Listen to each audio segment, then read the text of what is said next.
नमस्कार मित्रों, कैसे हैं आप लोग। पिछली 2 क्लासों में आपका ढेर सारा प्यार मिला, आपको कोटि कोटि प्रणाम और आप सबका आभार। आज अपन चर्चा करते हैं राष्ट्रपति पार्ट 3 पर।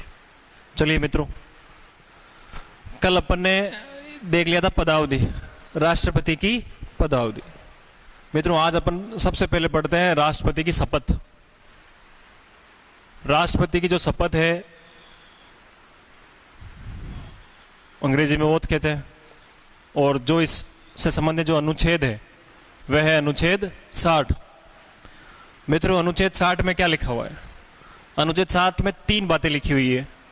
पहली बात ये लिखी हुई है, राष्ट्रपति अपने शपथ में कहता है कि मैं अपने पद का कार्यपालन करूंगा, पद का कार्यपालन करूंगा। जो दूसरे बात है उसमें 3 शब्द लिखे हुए हैं। राष्ट्रपति कहता है कि मैं अपनी पूरी योग्यता के साथ संविधान और विधि, संविधान और विधि का परिरक्षण कोमा संरक्षण कोमा प्रतिरक्षण करूंगा। अब मित्रों, यहां पे 3 शब्द लिखे हुए हैं, आपका ध्यान इन 3 शब्दों की तरफ होना चाहिए। जो परिरक्षण शब्द है इसके लिए इंग्लिश में वर्ड है प्रिजर्व। प्रिजर्व मतलब बचाव। राष्ट्रपति क्या कहता है अपनी शपथ में कि मैं संविधान और विधि का क्या करूंगा? बचाव करूंगा। संरक्षण के लिए जो शब्द है वो है प्रोटेक्ट, अर्थात मैं एक संरक्षक के तौर पे कार्य करूंगा, मैं एक गार्जियन के तौर पे कार्य करूंगा। किसके लिए? संविधान और विधि के लिए। तीसरा शब्द जो लिखा हुआ है वो है प्रतिरक्षण, अर्थात डिफेंड, अर्थात मैं क्या करूंगा? इस संविधान और विधि की रक्षा करूंगा। बोलो हाँ या ना। मित्रों, एक सवाल बहुत शानदार बन सकता है कि राष्ट्रपति की शपथ में निम्न में से कौन सा शब्द उल्लेखित नहीं है? वहां पे 3 शब्द आएंगे और चौथा शब्द जो आएगा वो यहां पे नहीं होगा। तो आपको ध्यान रखना 3 शब्द, परिरक्षण, संरक्षण और प्रतिरक्षण। बहुत बढ़िया सवाल बन सकता है। फिर जो तीसरी बात लिखी हुई है उसमें राष्ट्रपति कहता है कि मैं भारत की जनता की सेवा व कल्याण मैं निरत रहूंगा। निरत का मतलब व्यस्त रहूंगा। निरत का मतलब क्या है? व्यस्त रहूंगा। तो मित्रों, ये 3 बातें आपको याद रखनी है राष्ट्रपति की शपथ के संबंध में, कि पद का कार्यपालन, संविधान और विधि का परिरक्षण, संरक्षण और प्रतिरक्षण। मित्रों, हिंदी से कंपैरेटिव ओपन करें तो इंग्लिश के वर्ड थोड़े आसान लगते हैं, तो आपको अगर इंग्लिश वाले वर्ड याद रहे तो बहुत ही बढ़िया बात है। प्रिजर्व, प्रोटेक्ट और डिफेंड। और फिर लिखा हुआ है कि भारत की जनता की सेवा और कल्याण में क्या रहूंगा? निरत रहूंगा। अब मित्रों, सवाल यह बनता है कि राष्ट्रपति को शपथ कौन दिलाता है? कमेंट बॉक्स में बहुत सही लिख रहे हैं लोग। राष्ट्रपति की शपथ जो दिलवाएगा व्यक्ति, उसका नाम है सीजेआई। उस पोस्ट का क्या नाम है? सीजेआई, मतलब chief justice of India, supreme court के मुख्य न्यायाधीश। सुप्रीम कोर्ट के मुख्य न्यायाधीश। अच्छा मित्रों, अगर ये व्यक्ति अपने पद पे ना हो, या मैं यूं कहूं कि ये पद रिक्त हो, तो इनकी अनुपस्थिति में शपथ कौन दिलाएगा? अर्थात अगर ये अनुपस्थित रहे तो राष्ट्रपति को शपथ दिलवाने वाले व्यक्ति कौन होंगे? वो होंगे सुप्रीम कोर्ट के ही, सुप्रीम कोर्ट के वरिष्ठतम न्यायाधीश, वरिष्ठतम न्यायाधीश। तो मित्रों, ये ध्यान रखना कि सीजेआई शपथ दिलाते हैं, अगर वो अपने पद पर ना है, नहीं है, तो फिर शपथ कौन दिलाएंगे? सुप्रीम कोर्ट के वरिष्ठतम न्यायाधीश। मित्रों, एक प्रश्न और बनता है जो बहुत बेहद इंपॉर्टेंट है, बहुत महत्वपूर्ण है। देखिए क्या बनता है। नेक्स्ट क्वेश्चन अपन ले सकते हैं कि जैसे भारत में कोई ट्रेंड है क्या, किसका, शपथ लेने का? जी बिल्कुल, शपथ लेने का क्या ट्रेंड है कि राष्ट्रपति हमेशा 25 जुलाई को शपथ लेता है। तो आपके दिमाग में ये आ रहा होगा कि कब से है, पहली बात तो ये, और ऐसा क्यों है? ये है मित्रों 1977 से। तो 1977 में क्या हुआ था समझते हैं। 1977 में राष्ट्रपति के चुनाव थे। राष्ट्रपति के क्या थे? चुनाव थे। और राष्ट्रपति के चुनाव जब हुए तो राष्ट्रपति के चुनाव में एक व्यक्ति उम्मीदवार थे, नीलम संजीवन रेड्डी। मित्रों नीलम संजीवन रेड्डी के अपोजिट विपक्ष में कोई खड़ा ही नहीं हुआ था, अर्थात ये निर्विरोध चुनाव जीत गए थे। क्या हो गया था? निर्विरोध चुनाव जीत गए। मित्रों भारत के इतिहास में पहले और एकमात्र व्यक्ति है नीलम संजीवन रेड्डी जो निर्विरोध राष्ट्रपति चुने गए। और इन्होंने शपथ कब ली थी? 25 जुलाई 1977 को। तब से ये परंपरा चली आ रही है, संविधान में लिखा हुआ नहीं है, तब से ये परंपरा चली आ रही है कि जो भी भारत का राष्ट्रपति बनेगा उसको शपथ कब दिलवाते हैं? 25 जुलाई को। थोड़े और फैक्ट की तरफ चलते हैं मित्रों। तो जो चुनाव होते हैं वो होते हैं 20 जुलाई को। राष्ट्रपति के चुनाव कई समय से कब से हो रहे हैं? 20 जुलाई को। 20 जुलाई को तो होते हैं चुनाव,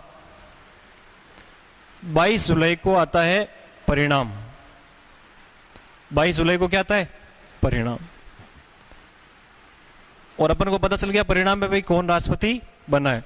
2 दिन रखते हैं रिजर्व में। कितने दिन? 2 दिन रखते हैं रिजर्व में। और 23 और 24 को रिजर्व में रखा और 25 तारीख को सुबह, 25 जुलाई को सुबह अपन क्या करते हैं? राष्ट्रपति को शपथ दिलवा देते हैं। कौन? सीजेआई। तो आपको ये भी फैक्ट अगर आपको याद रहता है तो बहुत ही बढ़िया बात है।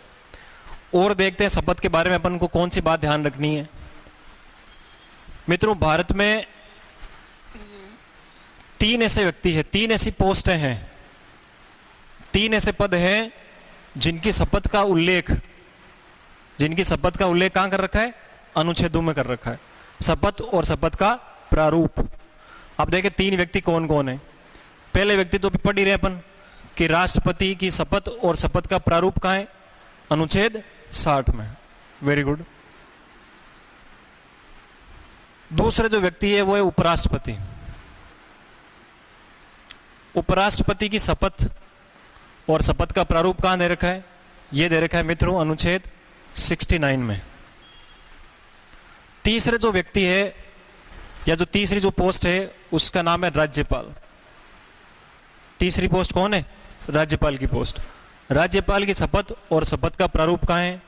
तो यह है मित्रों अनुच्छेद 159 में। अच्छा, इसका मतलब यह हुआ कि ये 3 ही व्यक्ति हैं जिनकी शपथ का प्रारूप संबंधित अनुच्छेदों में दे रखा है। इन 3 व्यक्तियों के अलावा जितनी भी पद है, जितनी भी पोस्टें हैं, उन सब का प्रारूप कहां दे रखा? शपथ का।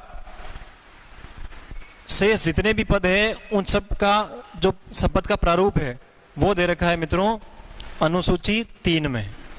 कहां दे रखा है? अनुसूची 3 में। याद रखना भी बहुत आसान है। कैसे?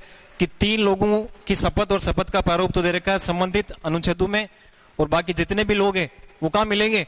अनुसूची 3 में। अर्थात बाकी की जो शपथ का प्रारूप है वो कहां मिलेगा अपन को? अनुसूची 3 में। तो शपथ में अपन को इतनी सारी बातें याद रखनी है, फिर आप चाहे कोई सा ही पेपर दें, इससे ज्यादा नहीं आएगा। अब अपन आगे चलते हैं।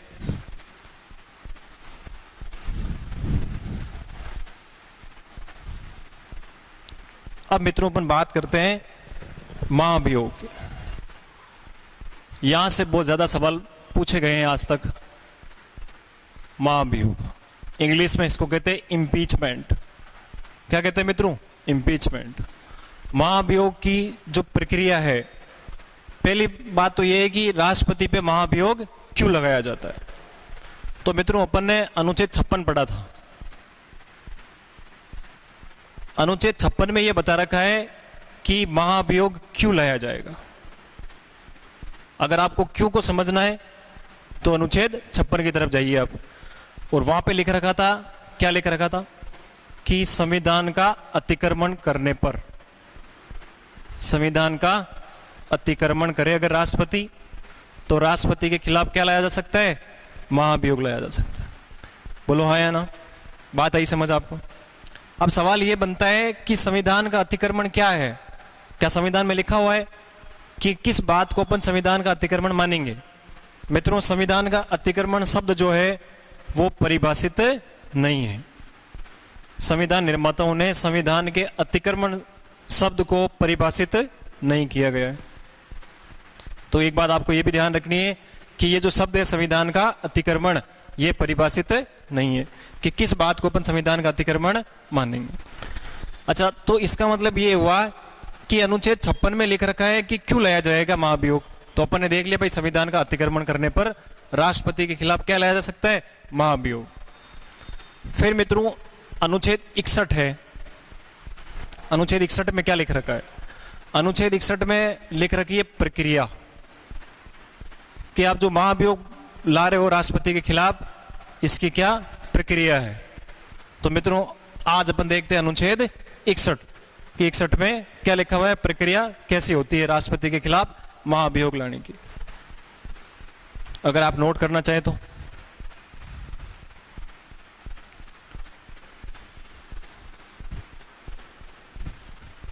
अब देखिए मित्रों, इसको समझना बहुत जरूरी है, बहुत सारे सवाल बनते हैं इससे। देखें आप प्रक्रिया को समझते हैं।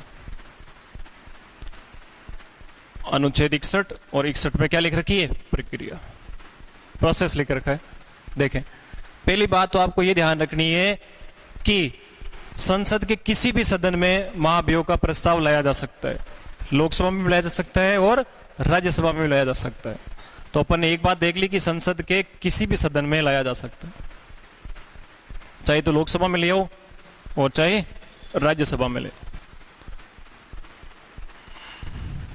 लोकसभा या राज्यसभा। मित्रों मैं ला रहा हूं राज्यसभा से, ताकि आपको यह डाउट नहीं रहे कि जो महाभियोग है वो लोकसभा से आता है। मैं जानबूझ के किससे ला रहा हूं, राज्यसभा से, ताकि आपको पूरी बात समझ आएगी। तो प्रोसेस क्या कहता है कि जिस सदन से यह प्रस्ताव लाया जाएगा, जिस सदन में यह प्रस्ताव लाया जाएगा, उस सदन के 1/4 सदस्य, कितने, 1/4 सदस्य प्रस्ताव लाएंगे। कितने सदस्य प्रस्ताव लाएंगे, 1/4 सदस्य। मान लो राज्यसभा से लाए तो राज्यसभा के कुल 1/4 सदस्य इस प्रस्ताव को लाएंगे। अब क्या होगा, जिस दिन ये प्रस्ताव लाएंगे उस दिन राष्ट्रपति के पास सूचना भेजी जाएगी। क्या भेजी जाएगी, सूचना। सूचना किसको दी जाएगी, राष्ट्रपति को। तो सूचना दे दी भाई राष्ट्रपति को। ऐसा क्यों करा होगा, ऐसा इसलिए करा होगा कि नेचुरल जस्टिस क्या कहता है, प्राकृतिक न्याय का सिद्धांत क्या कहता है कि आप किसी के खिलाफ भी कोई एक्शन ले रहे हो तो कम से कम उसको पता होना चाहिए। तो राष्ट्रपति को सूचित किया जाता है कि आपके खिलाफ महाभियोग का प्रस्ताव लाया जा रहा है। अब क्या होगा, राज्यसभा के जो सभापति होंगे वो एक निश्चित समय रखेंगे, एक निश्चित दिन रखेंगे। उस दिन इस प्रस्ताव पे क्या होगी, चर्चा होगी, वोटिंग होगी। और मान लो कि जिस दिन कोई एक दिन फिक्स रखा और उस दिन को वोटिंग हुई राष्ट्रपति के खिलाफ महाभियोग के प्रस्ताव पर, तो वो प्रस्ताव राज्यसभा से पास कब माना जाएगा, वह प्रस्ताव राज्यसभा से पास तब माना जाएगा जब कुल सदस्य संख्या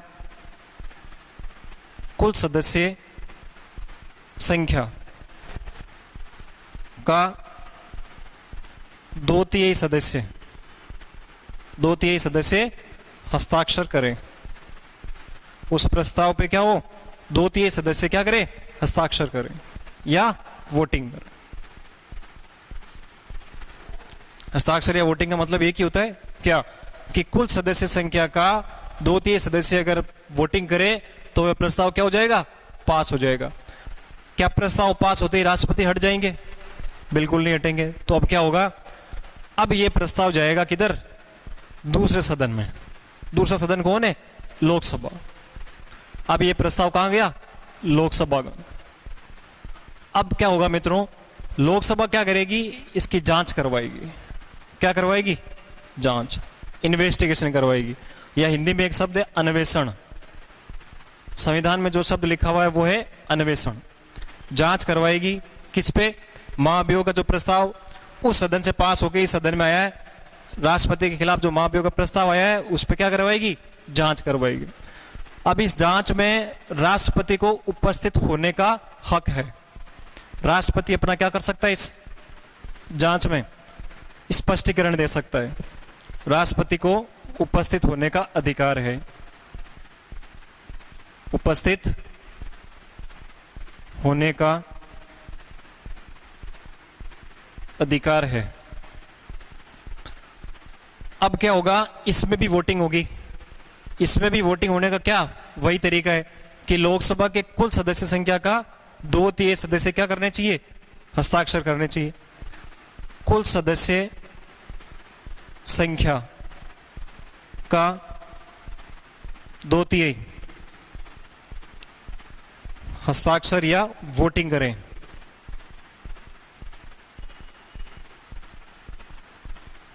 करे तो बिल क्या हो जाएगा? पास हो जाएगा। प्रस्ताव हो गया पास।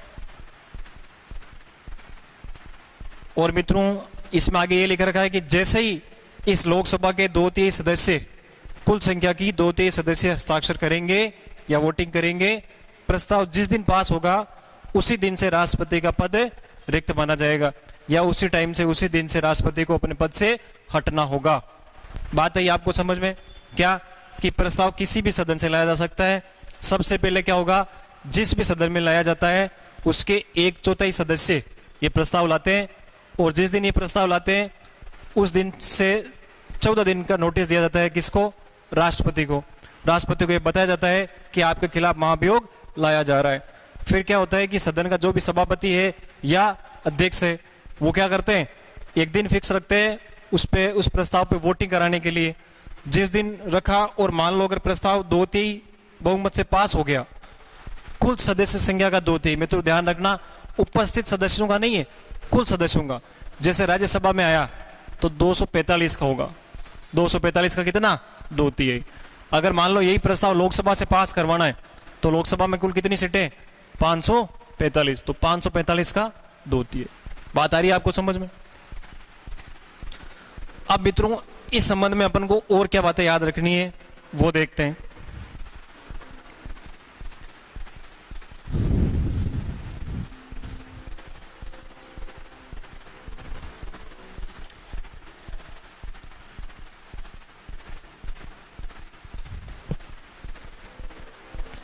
मित्रों ये जो प्रस्ताव है लोकसभा से कहां आया? सॉरी, राज्यसभा से कहां आया? लोकसभा में। लोकसभा इस संबंध में क्या कर सकती है? जांच करवा सकती है। अपन ने देखा था। और उस जांच में बहुत सारे व्यक्ति है, जैसे आपको पता है कानून से जुड़े हुए लोग हैं, या जो इसमें सांसद भी शामिल हो सकते हैं। तो वो सदन तय करेगा कि जांच में कौन लोग शामिल होंगे या किन लोगों की कमेटी होगी। उसमें राष्ट्रपति अपना स्पष्टीकरण भी दे सकता है। इसके अलावा और क्या बातें याद रखनी है महाभियोग में? मित्रों एक अपन ने ये देखा था कि जो मनोनीत सदस्य है वो राष्ट्रपति के चुनाव में भाग नहीं लेते। मनोनीत सदस्य राष्ट्रपति के चुनाव में भाग नहीं लेते हैं, लेकिन मनोनीत सदस्य महाभियोग की प्रक्रिया में भाग लेते हैं। महाभियोग की प्रक्रिया में क्या करते हैं? भाग लेते हैं। एक बात तो ये ध्यान रखनी है, ठीक। दूसरी बात कि जो विधानसभाओं के सदस्य थे, विधानसभाओं के सदस्य कौन से? निर्वाचित, जो क्या कर रहे थे? विधानसभाओं के निर्वाचित सदस्य राष्ट्रपति के चुनाव में भाग लेते हैं, लेकिन विधानसभाओं के सदस्य जो ये महाभियोग की प्रक्रिया है इसमें भाग नहीं लेते हैं, भाग नहीं लेते। याद रहेगा मित्रों। तो मनोनीत सदस्य भाग लेते हैं, विधानसभाओं के सदस्य भाग नहीं लेते हैं। मित्रों एक चीज और ध्यान रखनी है कि ये जो प्रोसेस है वो है अर्ध न्यायिक प्रक्रिया। कौन सी प्रक्रिया है? अर्धन्यायिक। और मित्रों ये RS प्री का क्वेश्चन है कि राष्ट्रपति के खिलाफ महाभियोग की प्रक्रिया है। वहां ऑप्शन थे वैधानिक, न्यायिक, अर्धन्यायिक, ऐसे कुछ ऑप्शन थे। तो उस सवाल का आंसर क्या था? अर्धन्यायिक प्रक्रिया। समझते हैं अर्धन्यायिक प्रक्रिया क्यों है। एक तो इसका आंसर ऊपर लिखा हुआ ही है कि इसमें मनोनीत सदस्य राष्ट्रपति के चुनाव में तो भाग लेते नहीं है, लेकिन महाभियोग की प्रक्रिया में भाग लेते हैं। तो जो लोग चुनने में नहीं है वो लोग हटाने में है। दूसरा, विधानसभाओं के सदस्य राष्ट्रपति के चुनाव में तो भाग लेते हैं, लेकिन राष्ट्रपति को जब हटाने के लिए महाभियोग लाया जाता है तब ये लोग भाग नहीं लेते। तो ये दूसरी बात और निकल के आई कि जो सदस्य चुनते हैं वो हटाने में उनका कोई योगदान नहीं है। तीसरी बात यह है मित्रों कि जो जांच कमेटी है, जांच कमेटी में बाहर के व्यक्तियों को भी शामिल किया जा सकता है। जो बाहर के व्यक्ति है उनको भी शामिल है, जो कानून के जानकार हैं। तो उनको राष्ट्रपति चुनाव में तो कोई उनका योगदान नहीं है और हटाने में वो लोग भी पार्टिसिपेट कर सकते हैं। तो अर्धन्यायिक प्रक्रिया है। एक और जो बात अपन को याद रखनी है वो है कि राष्ट्रपति के खिलाफ जब महाभियोग लाया जाता है, राष्ट्रपति के खिलाफ जब महाभियोग लाया जाता है तब संयुक्त बैठक का प्रावधान नहीं है। संयुक्त बैठक का प्रावधान नहीं है मित्रों, ये बहुत इंपॉर्टेंट है, आपको ध्यान रखना है। ऐसा नहीं हो कि लोकसभा और राज्यसभा को एक साथ बैठा दिया और कहा कि महाभियोग की प्रक्रिया स्टार्ट कर लो, है ना। आराम से कुल सदस्य संख्याओं का 2-3 निकालना बहुत ही आसान होता, क्योंकि आपको पता है ना कि जैसे इसमें 545 है लोकसभा में और राज्यसभा में 245 है, टोटल कितने हो गए? 790 हो गए। तो मित्रों 790 का 2-3 निकालना बहुत आसान होता, हाँ या ना, बनिस्पत इसके कि पहले 545 का 2-3 निकलता, लोकसभा से पास होता, फिर 245 का 2-3 निकलता, फिर राज्यसभा से पास होता। अच्छा, इसका एक और अपन अर्थ समझ सकते हैं कि मान लो अगर किसी भी दल की मजबूत सरकार है, किसी भी दल की क्या है? मजबूत सरकार है। कहने का मतलब उनके सांसद बहुत ज्यादा है। तो आपको पता है लोकसभा में तो उनका बाहुल्य रहेगा ही, राज्यसभा में भी मान लो अगर ऐसा हो तो 790 का 2-3 लाना उनके लिए बहुत ही आसान होता और राष्ट्रपति को आसानी से हटाया जा सकता था। इनको रोकने के लिए ही ये लाइन जोड़ी गई है कि संयुक्त बैठक का प्रावधान नहीं है। इतनी सारी बातें मित्रों आपको अनुच्छेद 61 में याद रखनी है। तो 56 में दे रखा है कि महाभियोग क्यों लाया जाएगा? क्यों? क्योंकि संविधान का अतिक्रमण। अब सवाल ये बनता है कि संविधान का अतिक्रमण उल्लेखित है? बिल्कुल नहीं है। संविधान का जो अतिक्रमण है उस शब्द को परिभाषित नहीं किया गया। यह सब तो लिखा हुआ है कि संविधान के अतिक्रमण के आधार पर राष्ट्रपति पर महाभियोग लगाया जा सकता है, लेकिन संविधान का अतिक्रमण क्या है यह कहीं भी बताया नहीं गया है। आगे चलते हैं मित्रों।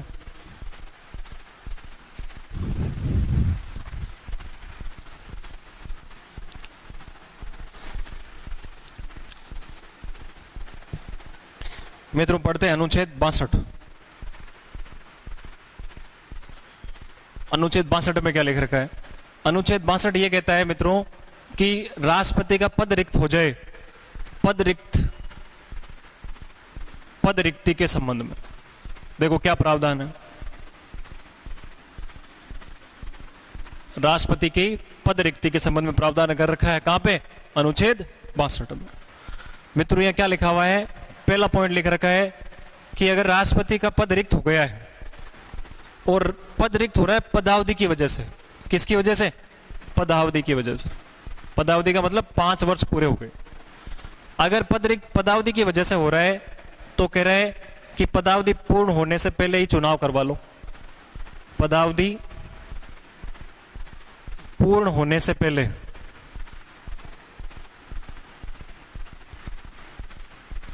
चुनाव करवा लें। जैसे 25 जुलाई से 5 साल बाद 24 जुलाई को क्या होगा? कार्यकाल समाप्त हो जाएगा। तो अपन क्या करते हैं? 20 जुलाई को चुनाव करवा लेते हैं, 22 जुलाई को परिणाम आ जाता है। ऐसा इसीलिए करते हैं क्योंकि पदावधि पूरी होने वाली है, अपन को पता है 5 साल पूरे हो गए, किसी न किसी को नया राष्ट्रपति बनाना है। दूसरी बात लिख रखी है कि यदि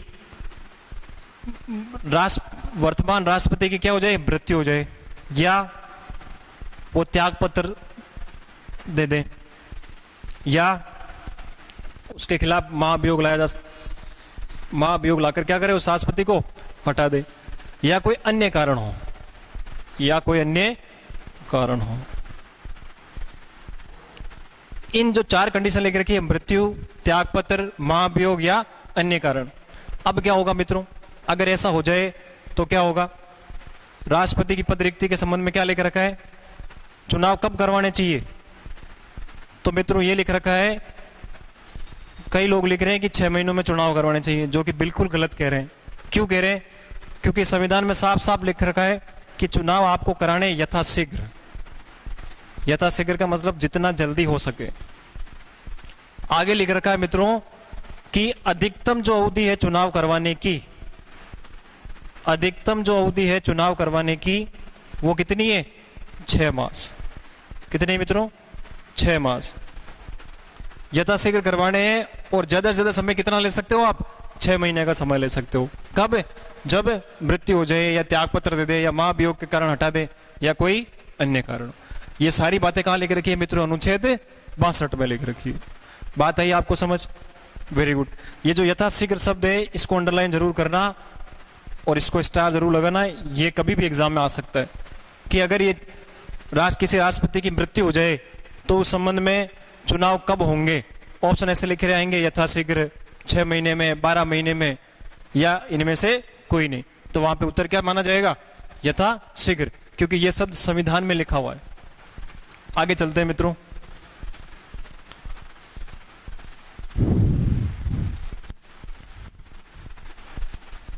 देखते क्या लिख रखा है अनुच्छेद 65 में।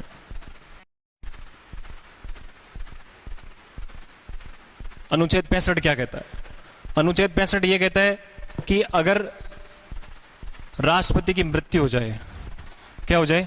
मृत्यु हो जाए, या राष्ट्रपति क्या दे दे? त्यागपत्र दे दे, या क्या हो जाए? या महाभियोग के कारण राष्ट्रपति को पद से हटा दिया जाए, और या कोई अन्य कारण। जो भी अनुच्छेद 62 में लिखे थे वो के वही है 4। अगर इनमें से कोई भी एक कंडीशन हो तो क्या होगा? उपराष्ट्रपति जो है वो क्या करेंगे? राष्ट्रपति का कार्यभार संभालेंगे। उपराष्ट्रपति क्या करेंगे? राष्ट्रपति का कार्यभार संभालेंगे। मित्रों एक सवाल देखते हैं। सवाल यह है कि कार्यवाहक राष्ट्रपति का उल्लेख, कार्यवाहक राष्ट्रपति का जो शब्द है, इसका उल्लेख संविधान के कौन से अनुच्छेद में कर रखा है? मित्रों आप में से कई लोग बता रहे हैं कि अनुच्छेद 65 में, जो कि बिल्कुल गलत है। अनुच्छेद 65 में कहीं भी कार्यवाहक राष्ट्रपति का नाम नहीं लिख रखा है। तो ये आपको कैसे याद हो गया? आपको इसीलिए याद हो गया कि अगर राष्ट्रपति इन 4 में से किसी एक वजह से अपने पद पे नहीं है तो राष्ट्रपति का कार्यभार कौन संभालेंगे? उपराष्ट्रपति। लेकिन कार्यवाहक राष्ट्रपति जैसा शब्द संविधान के किसी भी अनुच्छेद में उल्लेखित नहीं है। इस बात का आप जरूर ध्यान रखें। यह सवाल भी पूछा जा सकता है, क्योंकि प्रत्येक प्रकार की गाइडों में आजकल ये लगातार ट्रेंड में चल रहा है, कार्यवाहक राष्ट्रपति, कार्यवाहक राष्ट्रपति। तो कार्यवाहक राष्ट्रपति जैसा शब्द कहीं भी उल्लेखित नहीं है। अब आगे देखते हैं मित्रों, इससे संबंधित एक और अनुच्छेद है, वो है अनुच्छेद 70। देखिए अनुच्छेद 70 क्या कहता है। अनुच्छेद 70 में लिख रखा है मित्रों, क्या? अन्य आकस्मिकताओं,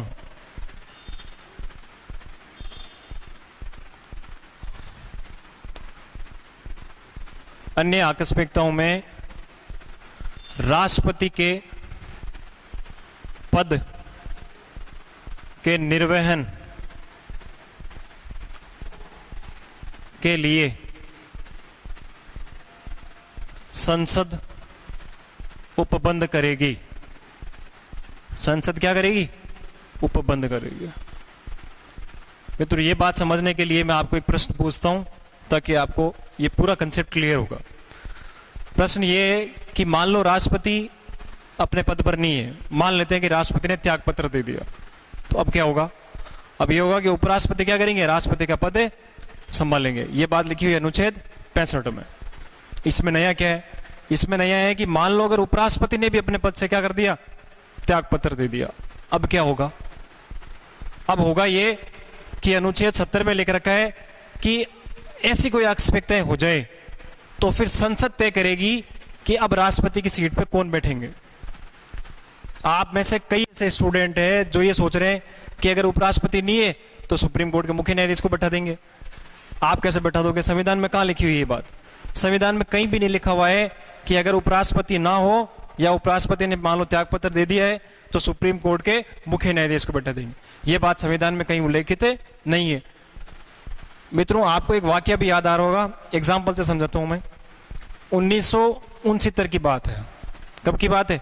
1969 की। उस टाइम देश के जो राष्ट्रपति थे वो थे डॉक्टर जाकिर हुसैन। डॉक्टर जाकिर हुसैन ये उस टाइम थे राष्ट्रपति, और इनकी हो गई थी मृत्यु। क्या हो गई इनकी? अब जब राष्ट्रपति की मृत्यु हो गई तो अनुच्छेद 65 के अनुसार उपराष्ट्रपति को यह पद मिलने वाला था। उपराष्ट्रपति को क्या हुआ? पद मिला। और उपराष्ट्रपति उस टाइम हुआ करते थे वीवी गिरी। कौन? वीवी गिरी। फिर क्या हुआ? वीवी गिरी ने राष्ट्रपति चुनाव उनको लड़ना था, राष्ट्रपति चुनाव के लिए उम्मीदवार बनना था, तो वीवी गिरी ने अपने पद से क्या कर दिया? इस्तीफा दे दिया था। वीवी गिरी ने अपने पद से क्या कर दिया? इस्तीफा दे दिया। तो अब संसद के सामने प्रॉब्लम आ गई कि अब राष्ट्रपति की सीट पे बैठाएं किसको? अब राष्ट्रपति की सीट पे किसको बैठाएं? और आपको पता है मित्रों, राष्ट्रपति की सीट एक दिन भी खाली नहीं रह सकती। एक दिन के लिए भी राष्ट्रपति का पद खाली नहीं रख सकते। तो अब क्या करें? तो फिर संसद ने सोचा कि अब आर्टिकल 70 की बारी है, अब अनुच्छेद 70 की बारी है। अनुच्छेद 70 का प्रयोग करते हुए संसद ने एक बिल पास किया, और उस बिल का नाम आपको मित्रों याद रखना है, president discharge of function bill. President discharge of function bill 1969। जैसे ये बिल पास हुआ, और इस बिल में क्या लिख रखा था कि अब राष्ट्रपति का जो पद है वो संभालेंगे सुप्रीम कोर्ट के मुख्य न्यायाधीश। कौन संभालेंगे? सुप्रीम कोर्ट के मुख्य न्यायाधीश। और उस टाइम मुख्य न्यायाधीश कौन थे? एम हिदायतुल्ला। एम हिदायतुल्ला को यह पद तब तक मिला रहा जब तक नया राष्ट्रपति चुन के नहीं आ जाता। तो आपको बात पूरी समझ में आई मित्रों कि अगर उपराष्ट्रपति अपने पद से त्याग पत्र दे दे, क्या करते मित्रों? त्याग पत्र दे दे, तो ऐसा संविधान में नहीं लिखा हुआ है कि आप मुख्य न्यायाधीश को राष्ट्रपति की सीट पे बैठा दो। ये बात संसद तय करेगी कि राष्ट्रपति की सीट पे कौन बैठेगा। और 1969 में एक ही बार अब तक प्रयोग हुआ है। एक बिल आए थे संसद में, president discharge of function bill 1969, और इस बिल में ये लिख रखा था कि उपराष्ट्रपति है नहीं अपने पद पे, तो और आपको पता है कि वो पद खाली नहीं रह सकता। कौन सा? राष्ट्रपति वाला। तो राष्ट्रपति की पद पे बिठाने के लिए मुख्य न्यायाधीश को ऑथराइज कर दिया। बात पूरी समझ आई मित्रों आपको? अब आगे चलते हैं और पढ़ते हैं आर्टिकल के बारे में। मित्रों, भारत में कोई व्यक्ति कितनी बार राष्ट्रपति बन सकता है? भारत में कोई व्यक्ति कितनी बार राष्ट्रपति बन सकता है? यह बात कहीं लिखी हुई है क्या? बिल्कुल लिखी हुई है मित्रों।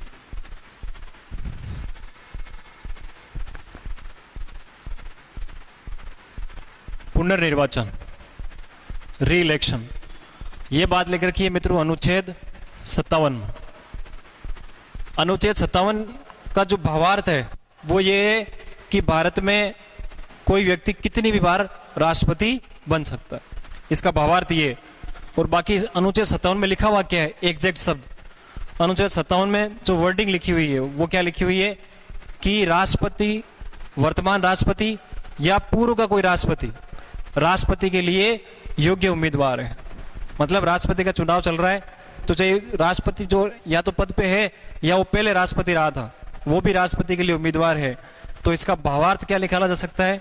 भावार्थ यह है कि कोई भी व्यक्ति कितनी भी बार राष्ट्रपति बन सकता है। कोई भी व्यक्ति कितनी भी बार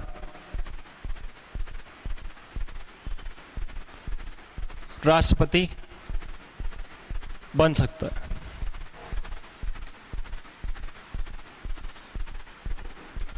अनुच्छेद 57 के अनुसार। मित्रों, आप सबसे मेरा एक निवेदन और है, अगर मान लो आपको लगता है कि कोई पॉइंट छूट गया है या आपको कोई चीज और स्पष्ट करनी है तो कमेंट बॉक्स में जरूर लिखें। मित्रों, मैं प्रयास करूंगा कि आप जितने भी प्रश्न हैं उन सबका उत्तर देने का प्रयास करूंगा। तो कोई भी व्यक्ति कितनी भी बार राष्ट्रपति बन सकता है, ये बात कहां लिखी हुई है? अनुच्छेद 57 में लिख रखी है। और देखिए मित्रों, और कौन सा इंपॉर्टेंट अनुच्छेद है आपके? एक मित्रों अनुच्छेद है अनुच्छेद 59, जिसमें लिख रखी है शर्तें। क्या लिख रखी है? शर्तें। अनुच्छेद 59। अब देखें मित्रों, योग्यता और शर्त में आपको फर्क समझ आना चाहिए। एक होती है योग्यता और एक होती है शर्तें। मित्रों, जो योग्यता है वो है राष्ट्रपति के चुनाव या राष्ट्रपति बनने से पहले की योग्यता। कब देखेंगे अपन? राष्ट्रपति के चुनाव से पहले। और शर्तें कब देखेंगे अपन? राष्ट्रपति के चुनाव के बाद। जैसे आप पुलिस कांस्टेबल की तैयारी कर रहे हैं तो पहले आपकी योग्यता देखी जाएगी कि क्या आप पुलिस कांस्टेबल के पद के योग्य है या नहीं है। जैसे ही आपका सिलेक्शन हो गया, सिलेक्शन होने के बाद फिर क्या होती जाएगी? शर्तें। आपको बताया जाएगा कि इस पद की शर्तें क्या है, आपको क्या मिलने वाला है और क्या नहीं मिलने वाला है, और आपकी क्या ड्यूटी होगी। ये सारी बातें कहाँ लिख रखी है? शर्तों में लिख रखी है। तो अपन ने योग्यता देखी थी अनुच्छेद 58 में, और शर्तें लिख रखी है अनुच्छेद 59 में। देखिए राष्ट्रपति के लिए शर्त क्या लिख रखी है? पहला पॉइंट बना के लिखा हुआ है वहां पे संविधान में कि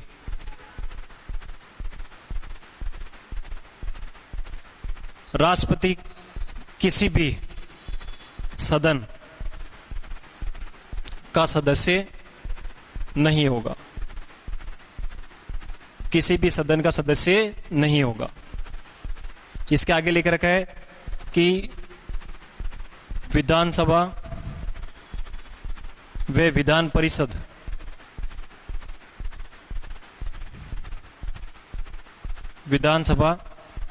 परिषद का सदस्य भी नहीं होगा। क्या लिख रखा है? राष्ट्रपति किसी भी सदन, संसद के ना, सदन किसके? संसद के किसी भी सदन का सदस्य नहीं होगा।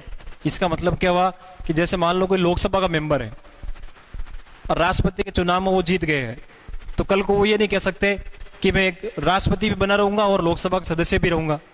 या ऐसा हो सकता है कि वो किसी राज्य की विधानसभा का सदस्य है, राष्ट्रपति का जीत गया चुनाव, अब राष्ट्रपति भी रहे और विधानसभा का सदस्य भी रहे। इस सारी बातों को रोकने के लिए अनुच्छेद में स्पष्ट प्रावधान कर दिया कि अगर कोई व्यक्ति किसी भी सदन का किसी सदस्य है तो जैसे ही राष्ट्रपति का चुनाव हुआ, शपथ ग्रहण से पहले क्या करना पड़ेगा उसको? ये जितने भी जिसका भी सदस्य है उस सदन के सदस्यता से अपनी सदस्यता रद्द करवानी पड़ेगी या उसको छोड़नी पड़ेगी, हाँ या ना। और इसमें स्पष्ट लिख रखा है कि मान लो अगर कोई सदस्य है और राष्ट्रपति का चुनाव जीत गया तो राष्ट्रपति के शपथ ग्रहण से ऑटोमेटिक ये अंडरस्टूड माना जाएगा कि उसने वह पद त्याग दिया है जो पद उसके पास पहले था, चाहे वो एमएलए हो चाहे वो एमपी हो। दूसरी बात लिख रखी है मित्रों कि वह कोई लाभ का पद धारण नहीं करेगा। कोई लाभ का पद